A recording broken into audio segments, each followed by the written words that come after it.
तर आता पहा इथं काय आहे, स्वाध्याय 1.7 त्यामध्ये प्राईम नंबर्सवर विचारले जाणारे प्रश्न. तर पहा 11 ते 20 दरम्यान एकूण मूळ संख्या किती आहे. आता 11 ते 20 दरम्यान एकूण मूळ संख्या किती आहे, म्हणजे 11 ही मूळ संख्या आहे, 13 ही मूळ संख्या आहे, 17 ही मूळ संख्या आहे आणि 19. म्हणजे 11 ते 20 मध्ये किती टोटल मूळ संख्या झाल्या, 1 2 3 4. किती मूळ संख्या झाल्या, 4. मग इथं ऑप्शन क्रमांक किती आहे, 4 सॉरी 3. ऑप्शन क्रमांक 3. नंतर 91 ते 100 मध्ये एकूण किती मूळ संख्या आहे. 91 ते 100 मध्ये फक्त 97 ही एकच मूळ संख्या आहे, म्हणजे ऑप्शन क्रमांक 1. इथे 1 दिले पहा. आता इथे काय सांगितलंय, खालीलपैकी गटात न बसणारी किंवा विसंगत असलेली संख्या शोधा. आता पाहूया आपण इथं 31, 41, 51 आणि 61. आता इथं गटात न बसणारी संख्या जी आहे ती आहे 51, कारण 31, 41 आणि 61 काय आहेत, सगळ्या मूळ संख्या आहे. आणि 51 काय आहे, संयुक्त संख्या आहे. काय आहे, संयुक्त संख्या. आता 2 या अंकाबरोबर खालीलपैकी कोणती मूळ संख्या मिळवल्यास बेरीज विषम संख्या येईल.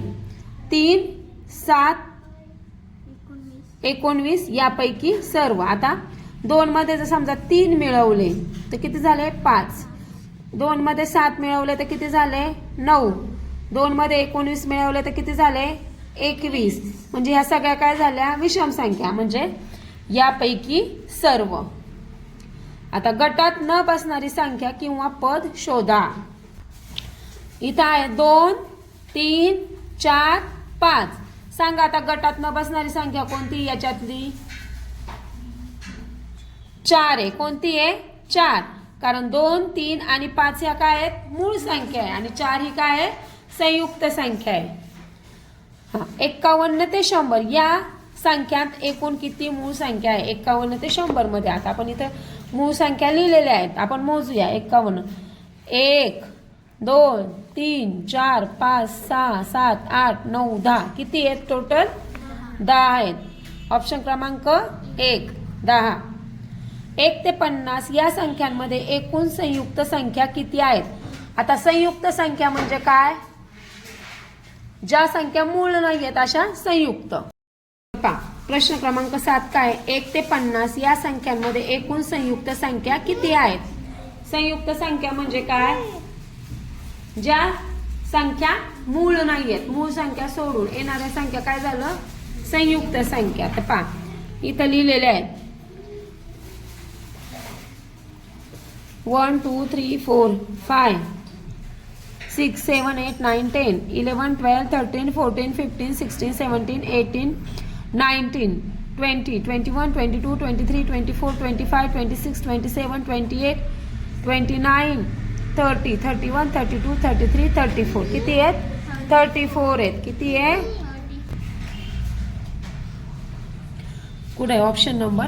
आता ह्या प्रत्येक वेळेस तुम्हाला लिहायच्या आहेत का, नाही. ह्या संयुक्त संख्या आणि मूळ संख्या पाठच असल्या पाहिजे, हे पाठ करून ठेवायचं. 1 ते 50 मध्ये किती मूळ संख्या आहे, 1 ते 50 मध्ये किती संयुक्त संख्या आहेत, 8. खालीलपैकी पूर्ण वर्ग संख्या कोणती. 10, 1000, 10,000 आणि हे 1,00,000. तर मग यापैकी पूर्ण वर्ग संख्या जी आहे ती आहे 10,000. 10,000 ही संख्या कशाचा वर्ग आहे, 100चा. कशाचा, 100चा. पूर्णवर्गीय संख्यांच्या एकक स्थानी खालीलपैकी कोणता अंक येत नाही. 3, 4, 1 आणि 6 कोणता अंक येत नाही एकक स्थानी. 3 हा अंक येत नाही. कोणता, 3. खाली संख्या विशिष्ट नियमानुसार मांडल्या आहेत. प्रश्नचिन्हाच्या जागी येणारा योग्य पर्याय दिलेल्या 4 पर्यायातून शोधा. आता इथं पहा 144, 196, 256, 324. आता 144 जो आहे तो 12चा स्क्वेअर आहे. 196 हे 14चा स्क्वेअर आहे. 256 16चा स्क्वेअर आहे, 324 18चा स्क्वेअर आहे. मग हे दोन दोनचा डिफरन्स याच्यात म्हणजे 20चा जो स्क्वेअर आहे तो आहे 400. ऑप्शन क्रमांक 2. समजलं? आता 1 ते 10 दरम्यान एकूण मूळ संख्या किती? 1 ते 10 मध्ये पहा, 1 2 3 4 किती संख्या आहेत? एकूण मूळ संख्या 1 ते 10 मध्ये 4. ऑप्शन क्रमांक 3. समजलं का? आता बाकीचं सॉल्व्ह करा तुम्ही.